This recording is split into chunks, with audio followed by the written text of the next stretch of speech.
Another story of our Hanukkah cleansing while at the Tipi, written by Isaac Garvin in 2011, read by Isaac Garvin in 2020.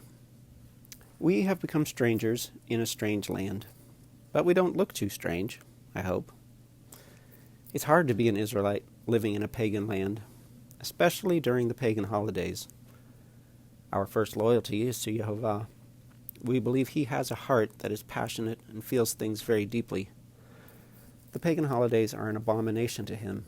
He said that we are to have no other gods in his face. I believe he remembers the smell of burning human flesh and can still hear the screams of the innocent victims being offered to pagan gods on high holy days. That is why proper sacrifices were such a pleasing aroma to him. They helped to purge the stench of paganism from his nostrils. Now, even here in the midst of an enlightened, rational age of human wisdom and information, the pagan holidays are still at the forefront of the calendar and permeate nearly every aspect of culture. And so we find ourselves, Israelites, living in a pagan land. And yet we don't live in a vacuum. While we're trying not to be of this world, we are still living in it. While we are a set-apart people, we're not trying to live in isolation. We do not hide out in a religious enclave. We live and move and breathe along with the world around us. The people around us are our friends and neighbors. We have many acquaintances at stores and shops which we frequent, and we're always making friends at the girls' school and in the community.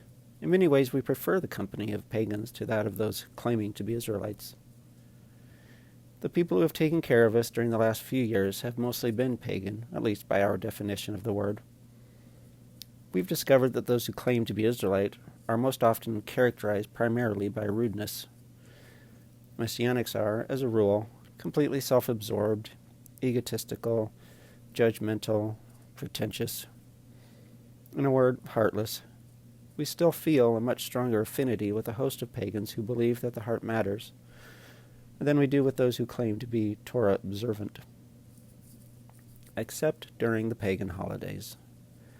During the pagan holidays, the path gets extremely narrow. We find ourselves trying to walk the razor's edge. On one side are the hearts of our Elohim, and our desire to be loyal and faithful to them. On the other side are the hearts of our friends and neighbors, and our desire to not hurt, alienate, or turn them off by coming across as self-righteous or just plain rude. Every year, there are people who feel compelled to reach out to us in the spirit of Christmas, a spirit which we've been working very hard to purge ourselves from.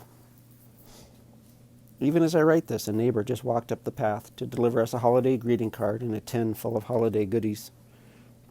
Usually we just smile and say, "Have a nice day," or, "Well, thanks for thinking of us." It's hard to know what to say, and unfortunately, we don't usually get very much time to think of a response. People don't seem to hang around very long at these times. Rebekah was just noticing this. One of our neighbors drove by, handed a bag out the window to her, and then kept on driving away.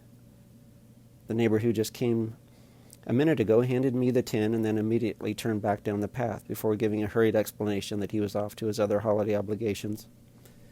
Two other neighbors actually stood and made small talk for a few minutes after giving us their offerings, but still it was clear that they had come just to fulfill their holiday duty and then move on. In each case, we were left standing there with our heads spinning, trying to figure out what we were supposed to do with what had just happened, as well as with what we were now holding in our hands. To be honest, it hasn't been so long since we were on the other side that we can't remember how the holiday obligations work, what it's like to be under the influence of the Christmas spirit. It used to be us, going from house to house, spreading holiday cheer. But now we've crossed over and become Hebrews. Now our culture clashes with the cultures around us. And sometimes those clashes leave you feeling like you've just experienced a hit and run. I used to think we would get past these situations, that we would eventually learn how to manage our life during this time of year so that we could completely avoid any of these awkward and undesirable circumstances. What was I thinking? When we are in relationship with someone for years, then I suppose there is hope that we can educate them in a tactful, caring way so that neither of us ends up in awkward situations this time of year. But we're all subject to forgetfulness, and there is only so much that a person can understand while they are still on the other side. And more than that, every year there are going to be new people in our life.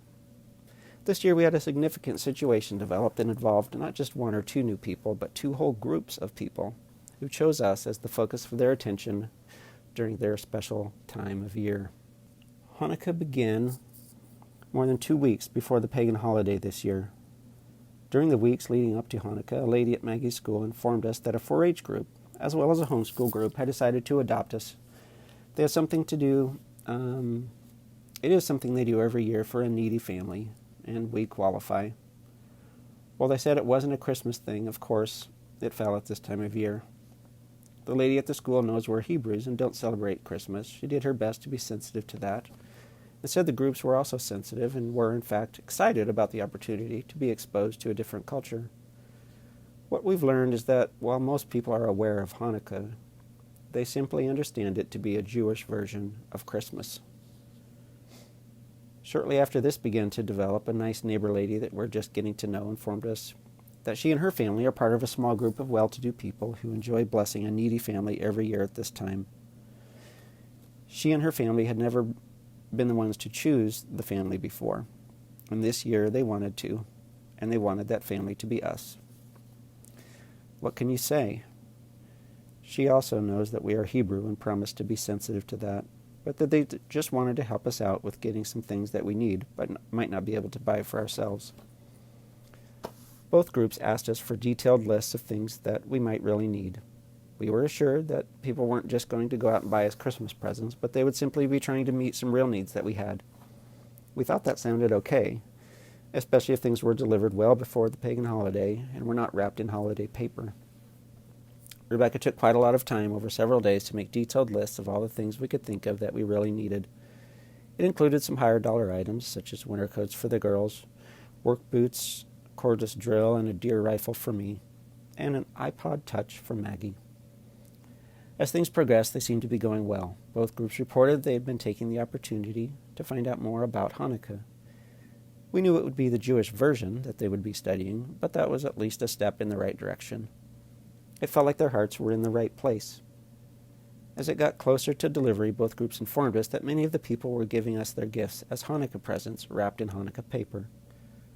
Although the neighbor lady did end up telling us that she had unwrapped many of the presents she collected from her group because they came in Christmas paper. When it came time to deliver her presents, they came in large Christmas gift bags. She tried to be sensitive and kept asking if that was okay. The whole thing felt mostly out of control. But until we actually had the presents in our hands, the only experience we had had was with our neighbor lady herself and our contact person at the school. That experience we enjoyed and appreciated. They were both so excited, interested, and enthusiastic.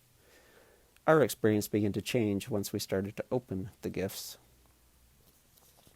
They all came during Hanukkah, although they came in batches spread out over several days during the first half of the feast. The neighbor gave us a tote full of gifts that were specifically for the girls to have, one for each night of Hanukkah. The rest were unwrapped in bags for us to go through whenever. The group from the school divided their gifts up so there would be one for each member of the family for each of the 8 nights of Hanukkah. It was quite a lot of stuff. We had been told that we were getting just about everything that was on our lists. We don't make a big deal out of Hanukkah gifts ourselves. We bought enough gifts for each other that we would each get one on 4 nights of the feast, something maybe in the $10 range. We also each got a treasure box gift each morning, something costing only a few dollars. The first day of Hanukkah, we all had our own gifts. Then the girls each got their gift from the group. And then we opened the first bag of gifts from our neighbor. There were some larger items, such as coats, and then some slippers, blankets, etc. The thing Rebekah noticed right away was that our own gifts to each other kind of got lost in it all. She also felt like she wasn't going to be able to compete with the gifts we were getting from other people because we don't have a lot of money. That aspect of it didn't turn out to be quite what she thought it would. It turned out that almost none of the gifts were right for us. Many of the clothing items were way too big. It also seemed that most people had basically ignored the list completely, or had at least were uninformed regarding sizes and styles, and most of the stuff was of very poor quality. I guess when rich people are shopping for poor people, they think that Walmart is good enough. There were also no gift receipts from one group, and only one person in the other group thought to include them. As we sat opening packages and bags, the stuff began to pile up around us. We began to feel a little gluttonous, just from the mere quantity of items we had in our hands. It was a little reminiscent of Christmas mornings years ago. Another old feeling began to creep in: disappointment. Many of the packages looked great on the outside, but on the inside would be another package of cheap synthetic socks that were too large for any of us. The girls' hopes would be raised with each present placed in their lap or each bag brought out from behind the table, but invariably it would end in disappointment. A pretty good representation of Christmas or any of the other pagan holidays. Lots of time is spent trying to make it look good on the outside, to put a pretty face on it, but on the inside, at the heart of it, it's nothing but a counterfeit, an empty promise that can never deliver. The second night, the girls started bickering or whining about many of the items we were trying to get them to let go of. These were items they would never have given a second look to in the store, items which we would never have allowed into our own shopping cart. We could tell it was poisoning our experience of Hanukkah, so we decided to just plow in and open everything so we could be done with it. We did that on the second day. It was also a time when we got a very real word picture of what we were experiencing. We have solar power. It only works when the sun shines, and we hadn't seen the sun for a couple of weeks. We decided to take the batteries down to the fridge and hook them up to the battery charger. It takes about a half hour each way to move the batteries and make connections. I took them down in the morning and left them on the charger all day so we'd have some good power for our Hanukkah lights that evening during our party. When I hooked the batteries up that evening after dark, we had a not-so-pleasant surprise. The gauge on our solar setup read the same as it had that morning. They had not received any charge whatsoever. We had no light. This is the festival of lights, and we had no light. The darkness of paganism had crept into our life, and that was not okay. When we realized that the spirit of Christmas had crept in, we knew it was time to get rid of it. It was time to reorient and realign and get back into the spirit of Hanukkah. We were on our faces, praying, asking for cleansing, asking for light. It wasn't so much repentance as it was cleansing. We had prayed about the decision to accept the gifts from both groups and felt like Yehovah was in it. We felt like it was blessed by Yah for our provision. It had also kind of felt like a waterfall that we couldn't really stop anyway. We had thought it would be a waterfall of blessings. Now we feel a little differently about Yah's purposes. Maybe it was for Maggie's benefit, to learn an important lesson about outside appearances, and to deepen her desire for the real thing, the genuine article, the pearl of great price. Because while we were still in the process of opening everything, Rebekah had noticed that Maggie's eyes kept roaming around looking for more packages to open, hoping for a really good gift. Rebekah asked her, what if you could trade all of these cheap things for one iPod Touch? That was what Maggie really wanted. That was what she had asked for. That was what she was looking for. But it wasn't there. At any rate, there was nothing else to do but move ahead, and that meant doing a little cleansing. Rebekah spent 2 days collecting and sorting everything and then running all around town returning things. She had to enter store after store, each in full tilt for the high holy days of paganism. It wasn't really affecting her heart, but she felt like she needed a long hot shower after wading through all of the filth. We realized that it had some similarities to what the Maccabees had to do. They had to enter the defiled and desolate temple in order to clean it up. They had to wade through the filth to pick it up and move it out so the temple could be cleansed. Then they could rededicate it and return it to its original purpose. That is what Hanukkah is all about. That is what our Hanukkah was all about.